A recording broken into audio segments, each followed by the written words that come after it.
IPL 2025 के mega auction के रिटेंशंस और प्लेयर लिस्ट आने के बाद अब तमाम फ्रेंचाइजीज अपने अपने टारगेट प्लेयर की लिस्ट बनाने में पूरी तरीके से बिजी हैं और इसी से रिलेटेड कुछ बड़ी अपडेट्स निकल करके आज हमारे पास आई हैं और आने वाले दिनों में यानी कि मेगा ऑक्शन तक ऐसी ही बड़ी बड़ी अपडेट्स निकल करके आने वाली हैं। तो देखो, सबसे पहले तो तुम चैनल को सब्सक्राइब कर लो और नोटिफिकेशन की घंटी बजाना बिल्कुल भी ना भूलना, क्योंकि सिर्फ 20,000 सब्सक्राइबर्स कम है।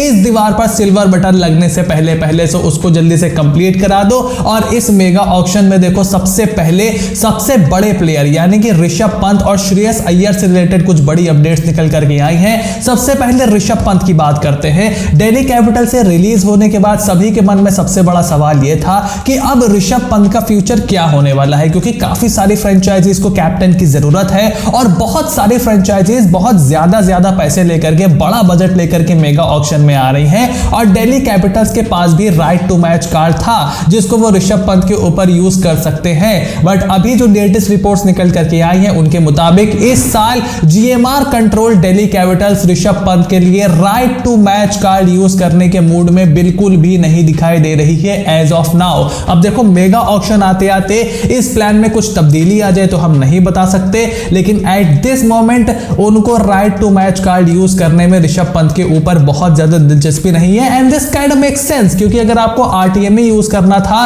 तो 18 करोड़ में आप ऋषभ पंत को वैसे भी रिटेन कर सकते थे, वो आपने नहीं किया। यानी कि इस समय जो जीएमआर कंट्रोल दिल्ली कैपिटल्स है उनके ऋषभ पंत के साथ टर्म्स बहुत अच्छे नहीं है। कोचिंग स्टाफ ऑलरेडी चेंज हो चुका है। रिकी पॉन्टिंग के जाने के बाद सौरव गांगुली की भी वहां से छुट्टी कर दी गई है। So most often then not हमने देखा है कि ऐसे जब सिचुएशन आती है तो टीम्स आरटीएम या फिर उनको दोबारा खरीदने की कोशिश नहीं करती हैं। ऐसे में रॉयल चैलेंजर्स बैंगलोर और पंजाब किंग्स, दो ऐसी टीमें जो ऋषभ पंत को टारगेट करने का सबसे ज्यादा न्यूज जिनसे रिलेटेड निकल करके आ रही है, उनके लिए ये चीज आसान जरूर हो सकती है। तो अब दिल्ली कैपिटल्स किसको टारगेट करेगी? देखो, इस समय सबसे बड़ी रिपोर्ट यही निकल करके आई है कि अपने पुराने कैप्टन श्रेयस अय्यर को टारगेट करने का प्लान बना रही है दिल्ली कैपिटल्स और इसके लिए वो कोई भी कीमत देने को तैयार है, यानी कि एक बड़ी बोली भी वो लगा सकते हैं श्रेयस अय्यर के ऊपर। And this could primarily be the reason कि श्रेयस अय्यर ने कोलकाता नाइट राइडर्स में रिटेन होने से मना कर दिया। जैसे कि केकेआर के सीईओ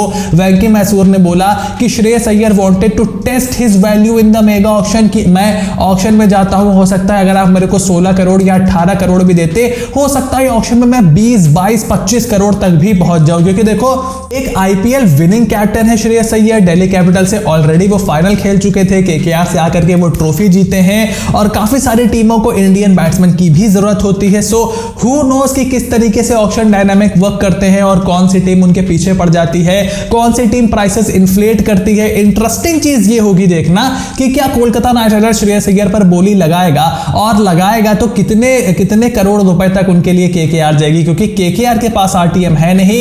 एंड काफी सारी टीमों से ये बोला था कि श्रेयस अय्यर को ऑफर आ रहे थे कि भाई आप ऑक्शन में आओ, हम कोई भी कीमत दे देंगे। सो मल्टीपल टीम्स उनके लिए बिडिंग वॉर में भी इंगेज हो सकती है। सो बहुत इंटरेस्टिंग होने वाला है। एंड आई थिंक कि अगर ऋषभ पंत को नहीं लेना है तो दिल्ली कैपिटल श्रेयस अय्यर को अपनी टीम में शामिल कर सकती है। इतना बजट वो जरूर लेकर के आ रहे हैं and Delhi is known for making some very bold decision. तो उसके बाद अगली अपडेट है कोलकाता नाइट राइडर्स के फैंस के लिए, जहां पर Kolkata Knight Riders all Indian pace bowling attack बनाने का यहां पर प्लान बना रही है और वो अर्शदीप सिंह को टारगेट कर सकते हैं इन the mega auction of IPL 2025। देखो, पिछले साल गौतम गंभीर के अंडर ऑक्शन खेला था केकेआर ने और मिचेल स्टार्क को बहुत महंगा खरीदा था, अब तक की आईपीएल का सबसे महंगा खिलाड़ी। इस साल केकेआर का प्लान यह है क्योंकि वो फोकस्ड बिडिंग कर सकते हैं, उन्होंने अपना स्ट्रक्चर ऑलरेडी तैयार करके रखा है। 6 प्लेयर उन्होंने रिटेन करके रखे हैं, उसमें ऑलराउंडर्स हैं, स्पिनर्स हैं, बैटर्स हैं। Now they need fast bowlers. और पहले यह था कि क्या जोफ्रा आर्चर हो सकते हैं, क्या दोबारा से मिचेल स्टार्क के पीछे जाएंगे, लेकिन इस समय अपडेट है कि फ्यूचर ओरिएंटेड सोच है यहां पर कोलकाता नाइट राइडर्स की और वो तगड़ी बॉडी लगा सकते हैं यहां पर अर्शदीप सिंह के ऊपर। अर्शदीप सिंह आर्ग्यूएबली जसप्रीत बुमराह के बाद भारत के बेस्ट T20 बॉलर हैं। सो वो काफी ज्यादा डिमांड में होंगे ऑक्शन के। पंजाब भी यकीनन उनके पीछे दोबारा जाएगा, आरटीएम भी पंजाब के पास है, सो उनको लेना किसी भी टीम के लिए आसान नहीं होगा, बट बोली लगाने में क्या जाता है। और उसके बाद लास्ट अपडेट यहां पर निकल करके आई है रॉयल चैलेंजर्स बैंगलोर के फैंस के लिए, जहां पर कोई भी ओवरसीज प्लेयर उन्होंने रिटेन नहीं किया था। Glenn Maxwell, Faf du Plessis, Cameron Green, Will Jacks सभी रिलीज हो गए थे। और अब एक ऑस्ट्रेलियन पॉडकास्ट पर एरन फिंच के साथ ग्लेन मैक्सवेल ने बोला है कि he is still hopeful for an RCB comeback. उन्होंने बोला कि मुझको कॉल किया गया, हमारी जूम कॉल पे मीटिंग हुई हेड कोच एंडी फ्लावर के साथ और बहुत ही कंस्ट्रक्टिव मीटिंग हुई। उन्होंने हमको समझाया, आधे घंटे तक हमारी बात हुई कि भाई हम क्यों आपको रिटेन नहीं कर सकते, क्या ऑप्शन डायनामिक होंगे।